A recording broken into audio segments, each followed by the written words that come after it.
Hello friends, welcome back to my channel. তোমরা কেমন আছো? আমি ভালো আছি। তোমাদের জন্য নতুন একটা ব্লগ ভিডিও নিয়ে চলে এসেছি। তো আজকের ব্লগে তোমাদের অনেক অনেক স্বাগত জানিয়ে আমি আমার ব্লগটা শুরু করছি।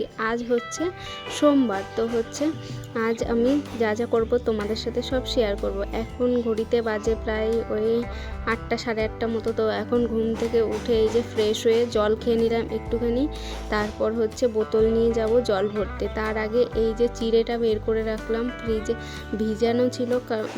কালকে বরকে দিয়েছিলাম যে খাবে বলে, নিয়েও খায়নি, ফ্রিজে রেখে চলে গেছিলো খেলতে মাঠে। তো এই যে আজকে আমি ফ্রিজ থেকে বের করে নিয়ে জলটা ঝরিয়ে দিলাম। ঝরিয়ে তারপর এটা আমি খেয়ে নেব আম দিয়ে আর একটু দুধ দিয়ে। সকালে আর ভাত খাবো না 10টার সময়। তো এই চিড়েটা আর আম দিয়ে দুধ দিয়ে খেয়ে নেব। তো এটাতেই হয়ে যাবে আমার। তারপর এই যে চলে এসেছি দেখো জল ভরতে। সব জল টল ভরে নেব বোতলগুলোতে, কারণ একটা বোতলেও জল ছিল না, ফ্রিজেও জল ছিল না, যেটুকু আমি খেলাম ওটুকুই ছিল। তারপর এই যে ওইটা ওইদিকে রেডি করে চলে এসেছি। তারপর এই জল টল সব ভরে গিয়ে তারপর ঘরে গিয়ে ভাত খাবো, চিড়েটা খাবো। তো এই যে এখন মানে বাসি কাজ প্রায় সব হয়েই গেছে বললে, মানে আগের দিন রাত্রিরে আমি বাসনটা মেজে রেখেছিলাম। তো বাসনটা আগের দিন রাত্রিরে মেজে রাখলে সেরকম একটা কাজ থাকে না। সকালবেলা উঠে বাইরেটা ঝাড় দিয়ে, ঘর ঝাড় দিয়ে, এগুলোই বেলাতেও ঘরটা মুছে নিলে কোনো প্রবলেম হয় না। তো আমি বেলাতেই ঘরটা মুছবো একটু, কারণ তাড়াতাড়ি ঘরটা মুছে নিলে সেই সবাই পাড়িয়ে যায়, নিয়ে পায়ের ছাপ হয়ে যায়। একদিন মুছে নিই তাড়াতাড়ি করে, যেদিন ইচ্ছা করে না কাজ করতে। তো তারপর এই যে দেখো শাশুড়ি মা বাইরে ভাত বসিয়েছিল, ভাত হয়ে গেছে। তারপর এখানে আলু সেদ্ধ দিয়ে দিয়েছে। তো সেই আলু সেদ্ধটা দেখতে বলছিল যে হয়েছে নাকি, যদি হয়ে থাকে তাহলে বললো নিয়ে আসতে তুলে। তো আমিও এই যে হয়ে গেছে বলে এখন তুলে নিয়ে যাব, তারপর শাশুড়ি মাকে দেবো। শাশুড়ি মা ভাত খাবে আর আমি ওই চিড়েটা খাবো এখন।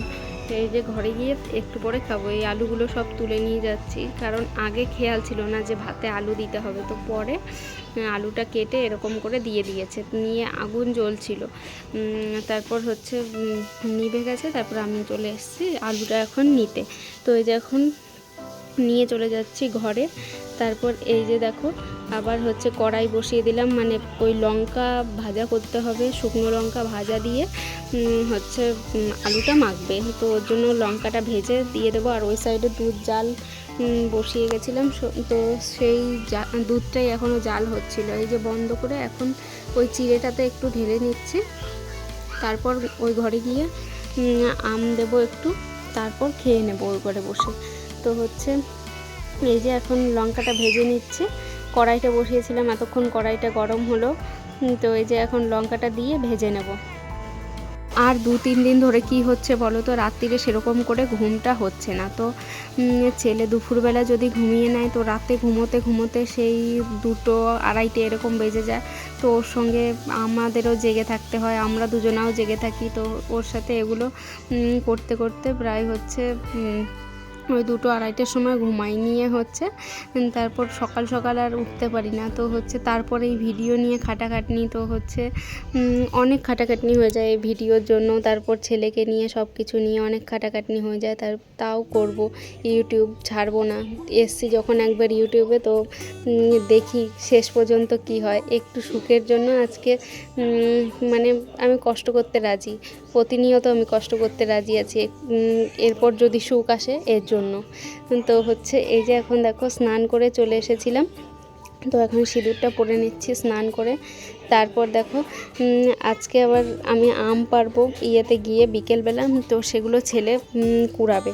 এই যে এখন চলে যাব আম পাড়তে। তো আমি ছাদে গেছিলাম আম পাড়তে। তো এখানে আর ছেলেকে বলছিলাম নিচে তুমি দাঁড়িয়ে থাকো, আম কুড়োবে। তো ও না উপরে চলে এসেছিলো বালতি নিয়ে। আবার আমি ওকে নিচে দিয়ে এসেছি, দাঁড় করিয়ে রেখে এসেছি। আর উপরে আমি লগা দিয়ে আম গাছটা ঝাঁকিয়ে নিয়ে আম পাড়ছি। এখন আম একটা করে টেনে পাড়ছি। এর একটু পরে ঝাঁকাবো, তারপরে আর ছেলে আম কুড়োচ্ছে।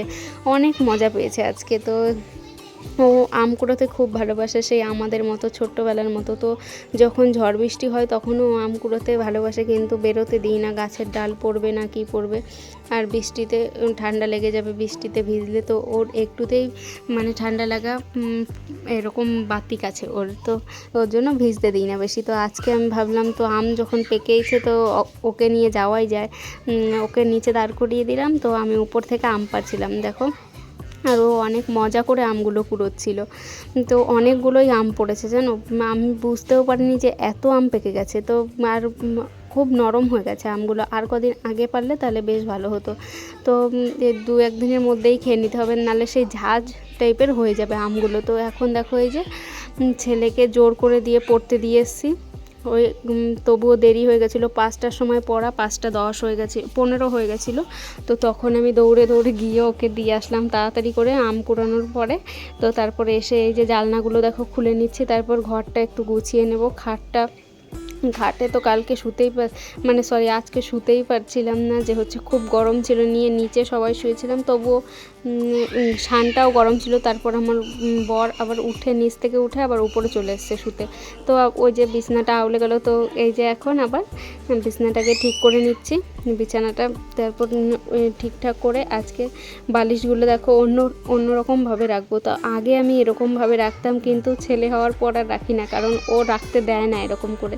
তো অনেক দিন পর ইচ্ছে হলো যে এরকম করে রাখি, তো ওর জন্যই এরকম করে রাখলাম সাজিয়ে। দেখো এখন আমি ওই সাইডে এক কোণে সব বালিশগুলো একটার উপরে একটা চাপিয়ে রেখে দিই, আর আগে এরকম করে রাখতাম আমার ছেলে হওয়ার আগে।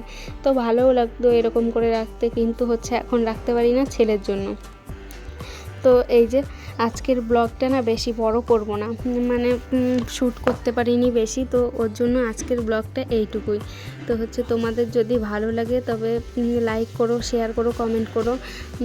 আর এই যে এখন দেখো ঘরটা আরেকবার তোমাদের ঘুরিয়ে দেখাচ্ছি। এই যে এইটা বিছানাটা মানে এই আমার ছেলে আসার আগে পর্যন্ত ঠিক এরকম থাকবে, তারপর আবার অন্য অবস্থা হয়ে যাবে বিছানার। তো এগুলো দেখো আমার সেলাইয়ের মাল, সেলাই করে দিতে হবে। তো আজকের মতো ব্লগটা এখানেই শেষ করছি, সবাই ভালো থেকো।